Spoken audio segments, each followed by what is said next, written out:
Alors, moi personnellement, je n'ai pas du tout l'intention d'appeler les chrétiens à quoi que ce soit, parce que je considère, et preuve à l'appui, que ce n'est pas une obligation pour le musulman, que d'appeler les chrétiens à ce débat interreligieux.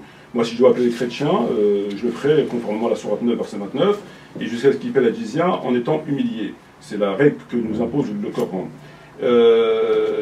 Dieu ne nous interrogera pas sur est-ce que tu as appelé les chrétiens ou pas. Dieu va t'interroger, et là-dessus c'est parfaitement clair, sur ton devoir qui t'a imposé. Ces valeurs qui nous sont prescrites dans le Coran et dans la Sunna sont claires. C'est celles-ci les valeurs, c'est celle-ci, celle-ci, celle-ci, celle-ci. Effectivement, le Coran, dans sa sourate 9, au verset 29 et 30, c'est une sourate médinoise, donc abrogeante, qui a le dernier mot. On lit « Combattez ceux qui ne croient ni en Allah ni au jour dernier, qui n'interdisent pas ce qu'Allah et son messager ont interdit et qui ne professent pas la religion de la vérité, parmi ceux qui ont reçu le livre, donc aussi les chrétiens. » Jusqu'à ce qu'ils versent la capitation, c'est-à-dire le tribut, l'impôt, la jizya, par leurs propres mains, en état d'humiliation.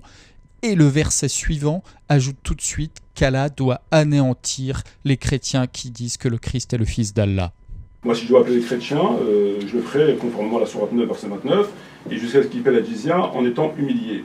Maher Ahmed Mati est un prédicateur musulman, auteur de nombreux ouvrages. Certes, il n'est pas très populaire, mais néanmoins, les vidéos de sa chaîne YouTube sont visionnées des milliers de fois.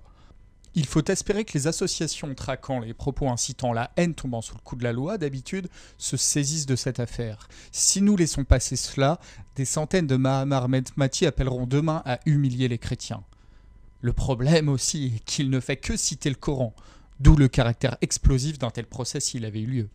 Ce type de discours est très répandu dans les mosquées. Lire notre enquête « Mosquée radicale, ce qu'on y dit, ce qu'on y lit » paru aux éditions DMM, disponible sur Amazon ou dans toutes les librairies, il suffit de leur demander. Rendez-vous sur islamisation.fr.